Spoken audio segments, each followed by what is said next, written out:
Yo, yo, yo, what's going on, everybody? It's theRealKaaayle back again with some Mortal Kombat 1 content. And we just got some breaking news at the San Diego Comic-Con this past weekend, or today, Friday evening. If you're in West Coast, Friday afternoon, they revealed Year 2 of Mortal Kombat 1, which is called Khaos Reigns. So, spoiler alert, I feel like most of you guys who watch this channel know where the story went at the end of Mortal Kombat 1. End of Mortal Kombat 1, it seems like Titan Havoc is taking over. They had like a little MCU, cinematic cutscene after you defeat Shang Tsung at the end of the game. So they're continuing it off of that. So we're getting brand new story content, and we're getting a whole batch of new characters. So I'm just going to focus on my thoughts on the 6 characters that we're going to be getting when Khaos Reigns releases. So those 6 characters are Sektor, female version; Cyrax, female version; Noob Saibot, traditional Noob Saibot. Gotta throw that joke in there. T-1000 from Terminator 2 Judgment Day. Then we have Conan the Barbarian using Arnold Schwarzenegger's likeness, and then we have Ghostface. Pretty good release of characters, and these characters were leaked before, so I'm sorry if there's not enough shock in my voice. I got spoiled from leaks prior. I don't know how this stuff keeps leaking, man. This leak culture is so whack. This would have been so much more hype if I just, didn't know about this before. But Sektor, Cyrax. Let's talk about the choices. So far, I do think that Pack 1 looks better on paper. Pack 1 looks better on paper, and after all this DLC with Pack 1, Pack 2 is gonna have a lot of big room to fill. It has a lot of big shoes to fill, to be quite honest with you, because Pack 1 was really good. I'm gonna make a video doing a review of Combat Pack 1, going over what I think of the whole pack now that all the characters are out. But on paper, I would say Pack 1 is a lot more exciting because they have more relevant, modern guest characters. And I thought the choices for DLC characters, as far as like Mortal Kombat fan characters, was really good too. Ermac was always a character that people were thirsty for after missing him in X. Takeda was a fan favorite. People wanted him in 11. And Quan Chi was another great pick as well. This pack, I feel like they're playing it a little bit safe, just a little bit. The only reason I'm going to say a little bit, because, first of all, Noob Saibot, I honestly thought they were just going to wait for the next game with him, but they obviously have some story plans with Noob Saibot, which seem pretty interesting. I think it's like Bihan from a different realm that's been like even further corrupted by Havoc. Based on like the little trailer. It wasn't even a little trailer, it was a pretty big trailer. I don't know if I'm gonna be able to have that trailer in this footage, y'all, so I apologize. I know this whole review was meant to be specifically for the San Diego Comic-Con dudes, but Noob Saibot fixed or further corrupted by Havoc, and his Sektor Cyrax, in this timeline, they're gender bent, but they're human. They're just human with a lot of machinery around them. So that's pretty interesting. They're gender bent. Cyrax still black. I'm glad that they kept Cyrax black, so it's a black woman. That's really cool. She has a thick African accent, as far as our realm would know. She sounds foreign. Sektor is traditionally Chinese, so I'm pretty sure she's still gonna be Chinese in the game. And then Noob Saibot, his whole Reaper look is still there. I think playing it a bit safe, but getting Noob Saibot in, but they're taking a bit of risk going gender swapping Sektor Cyrax. Now I know a lot of people are probably already upset. They're like, no, they should be male. They're just doing this for pandering, yada yada yada, yada yada yada, whatever. Personally, if they pull it off well in the story, I think that's fine.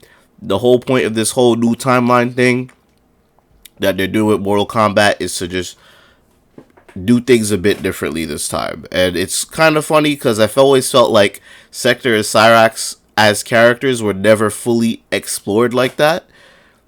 And I'm hoping that finally they have like a prominent part in the story in DLC, and I guess it's kind of a shame that we don't get this type of reveal and this type of overlook of their like upbringing in their traditional form. But who's to say they don't return base roster in a sequel, or maybe this is just going to be kind of the new Sektor Cyrax. I'm cool with it. I'm open-minded to it. I really don't care. I think they're gonna have they're virtually gonna play. They're gonna have a similar type of play style they've always had. Sektor has always been more variety and jack of all trades with zoning. Meanwhile, Cyrax is primarily a setup type of character, setup tricky type of character. Noob Saibot has always been kind of like a mid-range zone, believe it or not, a zoning character with high mobility. So we'll see how Noob plays as well. The guest characters. Now, this is how I know, like, yo, the new Mortal Kombat crowd, y'all some youngins, because it's the same thing that I saw when they revealed Terminator and Rambo and MK11. A lot of people were like, who the hell asked for this? Who the hell is Rambo? I remember seeing so many people asking, who the hell is Rambo? That made me feel freaking old as hell, y'all. When MK11 came out, I was in my early 20s. I'm in my mid-20s now. And I see people asking about who's Conan. No one asks for T-1000. No one asks for Ghostface. Yada, yada, yada. Well, let me tell you something here, youngins. For those of you who your first Mortal Kombat game was Mortal Kombat X or Mortal Kombat 11, right? Mortal Kombat is one of the oldest fighting game franchises to date. It's going on damn near 30 plus years, I'm pretty sure, right? So a lot of people who are still gaming today remember playing Mortal Kombat 2, the original Mortal Kombat 2, or even the first Mortal Kombat, right? So yeah, there's some old people playing this game, and Mortal Kombat has a huge casual audience. So you're definitely going to, first of all, you're definitely going to get guest characters. The people who are still pissed off that we're getting guest characters, I don't know what you're expecting at this point. You should just guarantee you're going to get half the DLC is going to be guest characters, right? It sells, right? Second of all, if you think that these characters are a bad choice, just take your young ass somewhere else, man. Like, these are perfect choices at this point. At this point, I don't think there's too many guest characters that I personally want to see. But these, they still found some that I'm pretty interested in. I'm not too interested in Conan. I haven't seen the Conan the Barbarian movies, but I know about Conan the Barbarian. And I can tell you it makes sense for Mortal Kombat. Especially since this game needs a grappling archetype. I think Conan could easily fulfill that real grappling archetype in Mortal Kombat 1. T-1000 is that's an excellent choice. Now, I know I wasn't a big fan of Terminator's playstyle in Mortal Kombat 11, but this is Mortal Kombat 1. This game is a lot crazier. There's a lot more freedom. There's a lot more things that all the characters can do in this game. So very looking forward to see what they do at T-1000.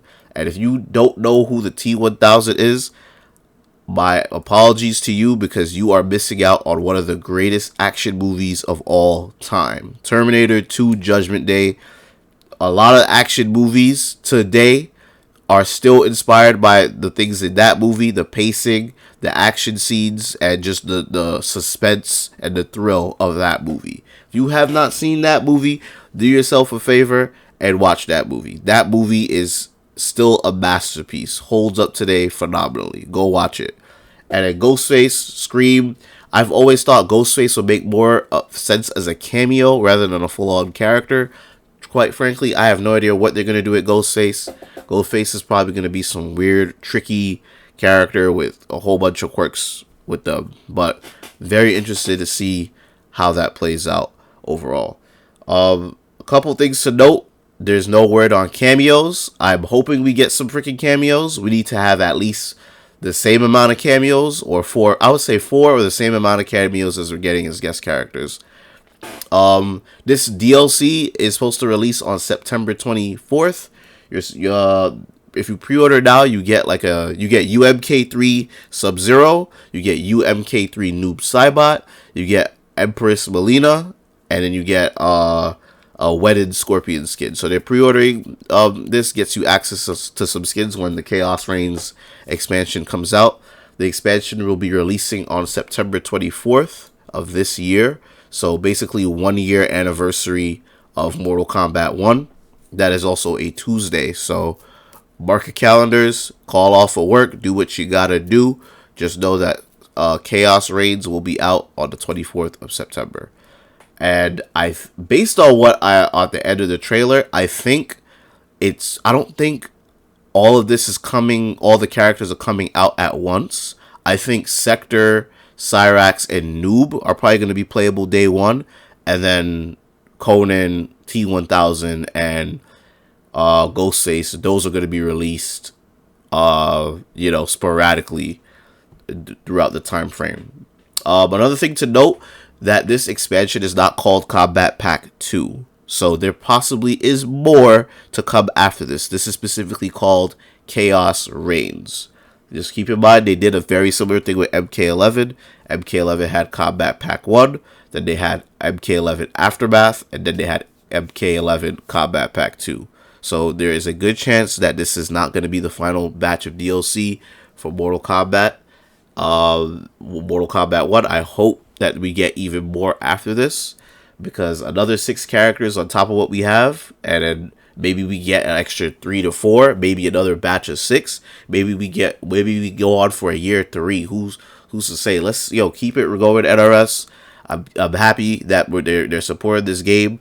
I'm more interested to hear about what type of modes and quality of life features we're getting to the game in the long run. And how can I forget, they're adding animalities, so a new finisher type for all characters in the game, like how they did with MK11. They added friendships.